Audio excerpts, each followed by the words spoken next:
Hello everyone, I am Patricia, journalist from Salone del Libro in Torino, the famous book fair.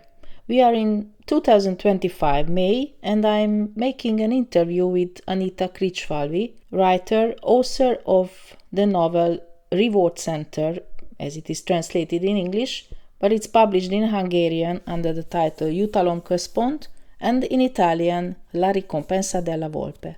And it can be purchased on youcanprint.it or amazon.it as an ebook.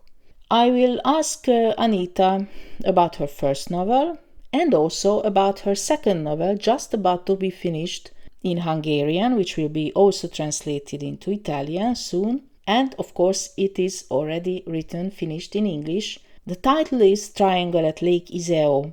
The Italian title will be Triangolo al lago di Iseo. Hungarian, háromszög az Iseo-tónál.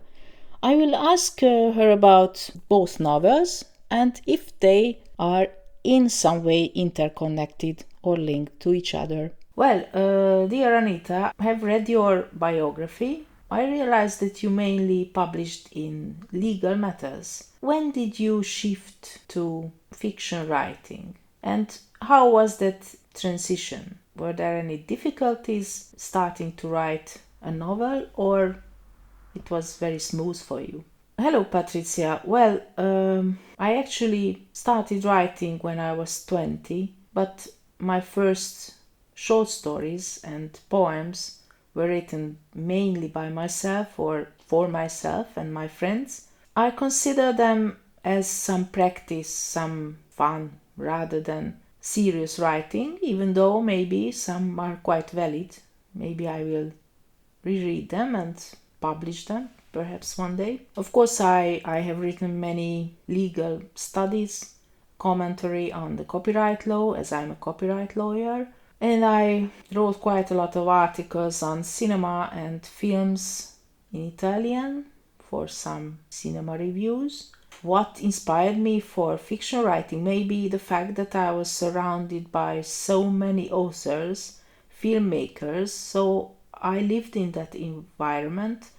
As a copyright lawyer, I have read many books, scripts, and I had to judge situations where copyright infringement was at stake. My first novel I started to write in 2011, and it took me 8 years to finish it for the simple reason that the main character did not find the answer to her question for 8 years. So I obviously had to wait for the answer to come, and I let the time that she required. In this novel, La ricompensa della volpe, or Reward Center, what inspired you to create the character of Volpe, the fox in English, and this special name? Volpe, as a family name, appears as such, so the main character, one of the main characters, appears by the name Fox. Well, this character, Patricia, is obviously a very ambiguous character, just like Fox the animal that we adore, we love, we admire for different reasons, but we find them intelligent, mysterious, but also quite distant and autonomous. But they are funny companies, and they obviously mirror our defects as humans. For example, that we should close better our houses or take care better of the hens and chickens. Otherwise, the fox comes and takes what is ours, takes away the chicken. So the family name Volpe is used on one hand to illustrate that the character of the main character Volpe, who is a lawyer, is similar some way to a fox. But of course, by using the family name only, I would like to indicate that it is absolutely irrelevant if Volpe is a he or a she, because the dynamic of any relationship is the same. And this has a special message in Hungary today, because I find that society is still very negative and not tolerating at all the diversity of relationships, whereas the dynamic, as we see in this novel, is extremely similar. It has nothing to do with the sex of the characters. So that is a message which is created by using the family name of Volpe. Tell me something about how you developed the dynamic, the complex dynamic between Adele, the other main character, and Volpe. I think mainly about their power game, because this is the core of the story to me, that they have a power game between them in their relationship. Yes, Patricia, you are right in a way, but let me precise, more than a power game. I think they are both victims of their own reward center. As we know from science, neurology, our brain has a tiny little place, about the diameter of a few centimeters, which is called the reward center. Those cells control our desires, which manifest in different ways, whereas for Volpe, it is appearing in a desire to control, manipulate relationships, and to gain also money while exploiting the love of Adele. On the other hand, Adele is in love with Volpe, without any interest, of course. But Volpe has a relationship with Patricia, by the way, but of course another Patricia, not you. And their relationship depends on another dependence, because that Patricia is depending on shopping. Volpe tries to satisfy the needs financially and exploits Adele's love. But it's not really a power game, it's much more complex, because what appears as power game is just the joke that the reward center is making fun of the main characters. And we are victims of our own brain, in a way, our own reward center. Tell me, Anita, why did you choose the locations that you chose, like Giglio Island in Tuscany, Siena, and Budapest? How do you see it? What was the reason you chose these places, these locations? Well, Patricia, I wanted to locate the story to places that I know quite well and that suit the atmosphere and the story, or that part of the story. I lived in Siena when I was young, and obviously some personal memories reappeared, and it was no doubt that I have to put the accidental meeting of Volpe and Adele to Giglio Island. It was out of question. Where should we find a more romantic place for two lawyers to meet and to start a mysterious love story? Giglio is fine for that. What about to present the daily life of a lawyer or a judge? Budapest is an excellent city for that. In the synopsis of the novel, you mention that the main characters live their daily battles of their temptations. What kind of temptations do you mean? Well, temptations of my characters are deriving from the same root, i.e. the reward center of their brain. And this is the area that I just told about, but these temptations are very different. For Adele, one of the two advocates, lawyers, there is a pure love and desire toward Volpe, toward Fox.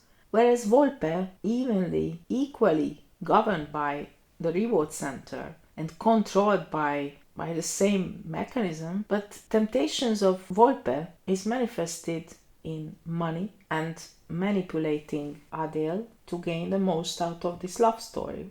So to be honest, these temptations are compatible, so they result in a love story in a way. And the main characters do not understand, and they get to a self-destructive relationship as they do not understand the dynamic. And it is Adele that by chance discovers the reward center and understands the dynamic behind it.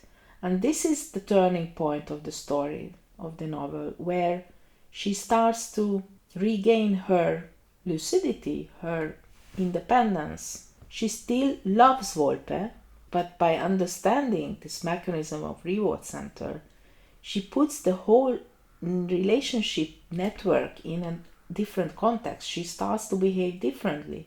And that changes the whole story, and that is leading to a conclusion which is quite surprising in the end. We understand that it's a novel, it's a story about two lawyers and a judge. Of course, they are all very experienced, well-trained lawyers, but is it just a background, or does it have a significance, the legal story, the legal aspect? It's a very good question.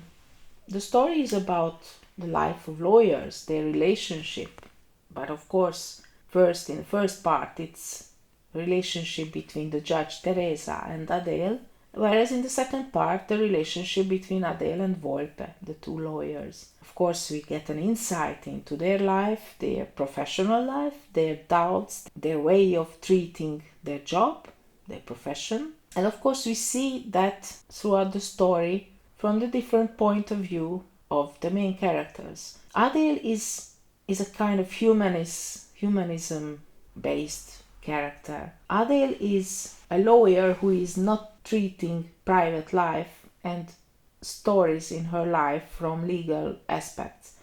She knows how to resolve a situation by law as a lawyer, but she doesn't want to resolve situations as a lawyer. She wants to see all the aspects of a situation out of law. Even in a legal case, she wants to understand from a moral, a religious, and a psychological point of view.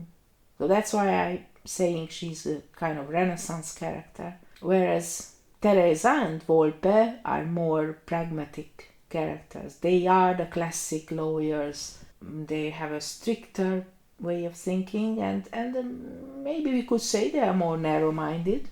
And in the end, it is not by chance Adele who is finding a solution, if we may say so, but certainly her character develops the most throughout the story. And she doesn't resolve a legal problem by legal devices, by legal solutions. The story is resolved by psychological, esoteric, moral, philosophical aspects, but not really by legal means. Is there any message you want to pass by this story? Well, I don't think you can write a novel and at the same time willing to pass a message. I think it would be an error to, it would be rather a political pamphlet. It's a novel. Everybody sees a message he or she wants to see in the story related to her life or his life. If we may say there is a message, is the one I talked about when talking about the choice of Volpe and using only the family name and the symbolic fox. I think the message is that, especially today in Hungary, and it is also an introduction to the next novel, Triangle at Lake Iseo, which treats a bizarre triangle and talks about polyamory and sexual fluidity. So the character of Volpe is an introduction to this, because we see that it doesn't matter if it's a man, it's a woman, and what their relationship is, how they relate. Sex is absolutely irrelevant, because the dynamic in this story is really compatible to any kind of relationship. Of course, the other message is a psychological one. We talk about narcissists and empaths a lot nowadays, as if they were representing the struggle between good and bad. But to be honest, there is no good and bad. There is a journey for all of us, and we find our counterpart. An empath is attracting a narcissist attracts an empath, and they both improve something in life. Of course, empaths have the chance to improve more, because they are the empaths. They tend to understand more about the environment, and they are more critical with themselves. They want to improve. So even in this story, it is Adele who is resolving a little bit the whole story and moves from this destructive relationship network, moves out everyone. So in a way, she's the hero. Some personal experiences in this story, some echo from your life. Of course, I think anyone who writes a book, a novel, is relating to the story personally. I think there might be episodes, but in the end, the essence is to understand the core of a problem, which of course may happen to us, may happen to our friends, but we understand the problem and try to elaborate it, try to find a solution for us, but to understand that problem from different angles, because the reader may be in a different role, may not be in our shoes, and the story evolves by this presentation or description of the different points of views, and that moves the drama. So yes, there are some autobiographic scenes, stories in it, but the main reason why I wrote it is that there is no good or bad, there is a journey. We understand ourselves in every disaster that may happen to us. And of course, if we don't understand our own dark side, we cannot understand the dark side of others. And we have to forgive, not only for others, but for ourselves as well. And this is the story of forgiving to ourselves, first of all. This is the story of Adele. What does writing represent to you? How much time do you write? Do you write every day, or do you have periods for writing? I think it's something stronger than us that we cannot really control. I personally cannot control when I write. I cannot make a program, a schedule that I write every day from 5 till 7. I have the tendency to be able to write in early morning, like 5 o'clock, 6 o'clock. I love the silence at dawn. I think I have my fresh thoughts right after I wake up. But to tell the truth, I am glad when I get the inspiration and then I try to write. At least take notes, but I cannot control when I write. Sometimes I leave the story even for months to relax, and it really does help and makes the story better. In this case, it was relaxing quite a lot, almost 8 years before it got ready. What about your next project? Is there a new novel that you are working on? Yes, I am just about to finish. Actually, I finished the English version of my second novel entitled Triangle at Lake Iseo. It is a bizarre story of a historian, a psychotherapist, and her husband. And it's inspired by a 16th century fantastic lady, Margaret of Parma, Duchess of Parma and Piacenza, the daughter of Charles V, the Emperor. And we are talking about a very revolutionary topic, polyamory, sexual fluidity, and delicate issues that were already treated in Renaissance with a very liberal mind. And in this contemporary story, which has an eerie ending at Lake Iseo, so it's a kind of adventure story, but it's a history fantasy romance. In this novel, we contrast these two eras from 500 years of distance. And so this story is pointing out very revolutionary issues about relationships, love triangles, polyamory, sexual fluidity. So I think it will be a very intriguing novel.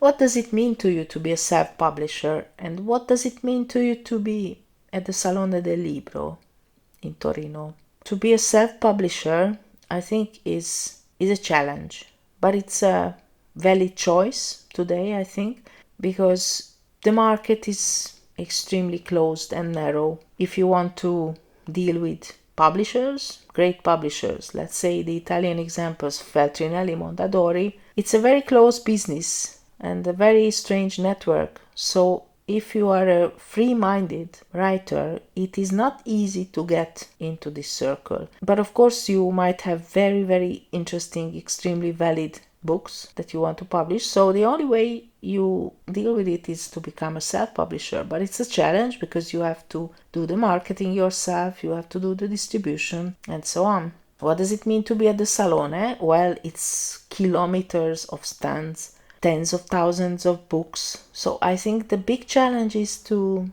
be unique, to draw the attention of the public, because it's like swimming in the ocean. And which fish do you want to pick up when there are, like in the Maldives Islands, you have the most beautiful and colorful fishes all around you. So which one to pick?